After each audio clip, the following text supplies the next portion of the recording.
Conditions have been more favorable this week for controlled outdoor burning.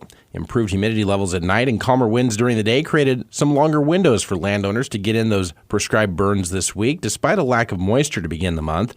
Deputy Chief Doug Russell with Riley County Fire District Number 1 says they're continuing to take a day-by-day approach to hopefully allow more windows for burning. There's potential, some pretty decent gusts on Sunday up to 25 mile an hour. But then next week, again, we're ways out. Potential, some breezy conditions Monday, but then it mellows out again. Some chances of some storms, but could be a few good days to burn in there.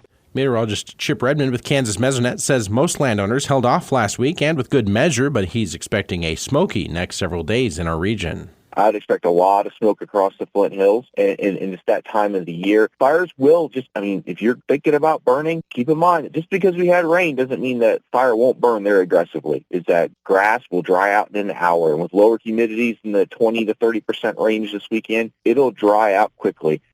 He says burns should be checked and rechecked again this weekend for possible rekindle. Riley County Emergency Management Coordinator Lori Harrison says the recent statewide tornado drill that they had on Wednesday went off without a hitch.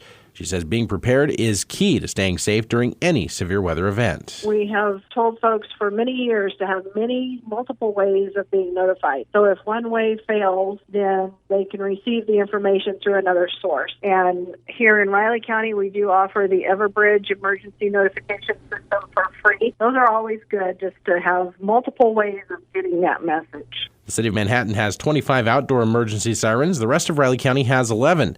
Harrison reminds that those outdoor sirens are just that, for folks outdoors. That's why we encourage folks, when you hear the siren, to find out why the siren is going off. And we do recommend people tune in to the K-Man radio. Severe Weather Preparedness Week ends today. A Manhattan man is behind bars on a probation violation stemming from a past fraud incident. The Riley County Police Department says 26-year-old Austin Korzeniewski was arrested Wednesday on a warrant that included 3 total probation violations. The original charges, police say, are for 2 counts, each of identity theft, unlawful possession of a controlled substance, flee and elude, as well as single counts of possessing drug paraphernalia and theft. Korzeniewski remains jailed on a $150,000 bond. A lot of discussion this week has centered around the potential for an indoor aquatics facility in Manhattan. The Parks and Rec Advisory Board this week was shown early concepts of a new facility which could be constructed in City Park in the next few years as part of the Move MHK Comprehensive Plan. Parks and Rec Director Aaron Stewart noted the long-term plan would be to have an indoor and outdoor facility adjacent to each other in City Park, but during the process, the city's other outdoor pools would eventually be replaced with splash pads in a cost-saving measure. The reality is, if we're building new, we could build one indoor and one outdoor that would service the entire community and surrounding area, and we could have that option to transition. And there's a much smaller financial subsidy for a splash park than there is for a pool, including on the staffing. Now, the project is still a long way from coming to fruition. The city would still have to see what avenues it has to fund any large project like that. Estimated to cost around $40 to $60 million just to construct, not counting annual maintenance and staffing. Manhattan Ogden Schools would also be a likely partner in any future project. Superintendent Eric Reed spoke about as much on In Focus this week. We're a 6A school district. We have 2 swim teams, and we don't have a facility. We have a facility that we rent. We use Genesis for our practice. We don't have anywhere to compete in meets locally. So I think having something that we can call partly our own is definitely a possibility. So yeah, I think we definitely need to be in the conversations. Concepts of the project and redesigned City Park are available in this story at newsradiokman.com. Today is International Women's Day, and the Manhattan chapter of the American Association of University Women will be hosting 4 women as part of their panel for their annual dinner and public forum tonight. Ana Mendoza hails from Brazil and explains why she came to Manhattan to pursue her PhD in education. In Brazil, to have a better education, you have to go for private schools, and because unfortunately our public schools are not good, and we were facing with some violence and crime in the city where I was living. Vajiha Shasavori is from Iran and says systematic discrimination imposed against women brought her to the state of Kansas. Women back in our country, when they get married, they can go to university based on their husband's permission. It was the issue that I had, and I couldn't continue my education. After divorce with difficulties, of course, some years I got involved in that, issue. Women are not allowed to get divorced easily. I had a lot of problems with that. Other speakers tonight hail from Poland and Romania. The public forum will begin at 7 o'clock tonight at the Holiday Inn at the campus. The event is free to attend. Construction at the Flint Hills Adibus headquarters north of Manhattan continues. Marketing specialist Daphne McNelly says her office has limited hours right now because of this. I just wanted to tell the public that we are closed for visitors right now. And so on Wednesdays, you're welcome to come out if you need to purchase passes or do paperwork of that sort. But realistically, it's just not a safe environment to have people driving in and out of and trying to walk around the facility. So please don't come out and see us unless it is a Wednesday. That's all we ask. You can also visit Flint Hills Adibus online at fhata.org.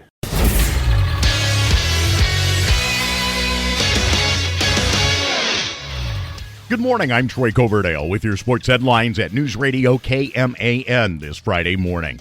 The season came to a close last night for the Rock Creek boys basketball team at the 4A state tournament. Mitch Fortner had the call of their matchup with Atchison.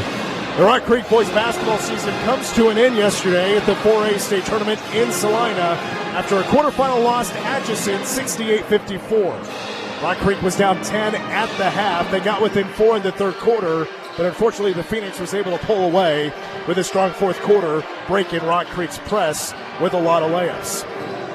Rock Creek was led by a pair of players in double figures. Coley Burgess, a 6-foot junior, led with 21 points. 17 of that was the first 17 of Rock Creek's points on the night. And also 12 points from 6'3 senior Brady Schneider, who finished with a double-double, 12 points and 11 rebounds.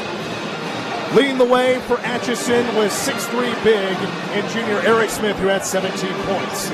With the loss, the Rock Creek season ends with a record of 18-5, and Atchison is into the semifinals with a record of 21-2.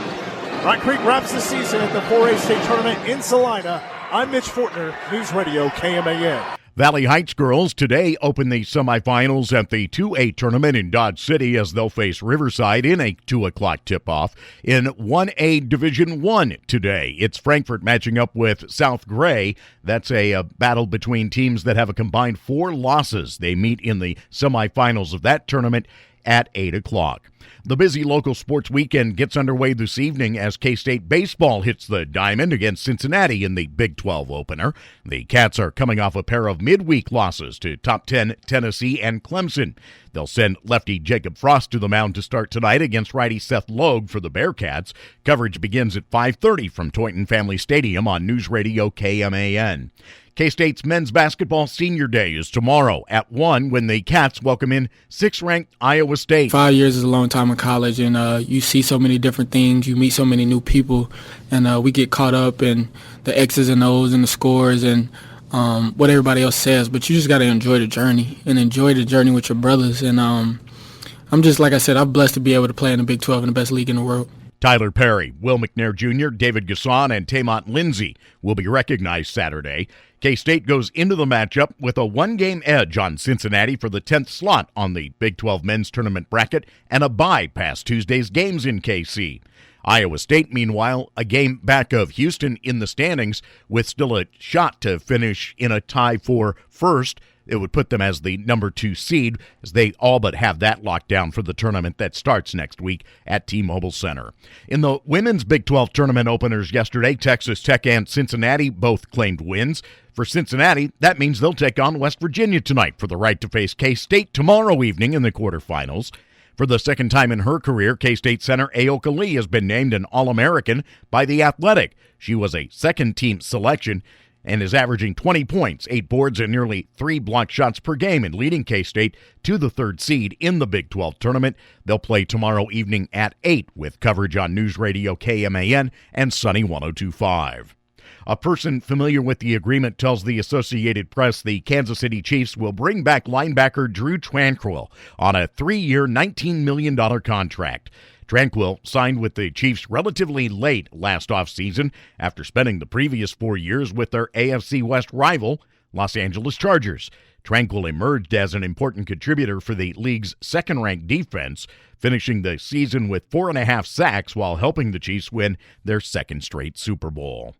K-State baseball on tap this evening as the Cats open the weekend series against Cincinnati, 3 against the Bearcats to get the Big 12 campaign underway. Our coverage begins at 5:30. First pitch is just after 6 o'clock. Then tomorrow afternoon, it's K-State men's basketball as the Cats welcome in Iowa State to close out the regular season. Coverage at noon, the tip-off after 1 from Bramlage on News Radio KMAN.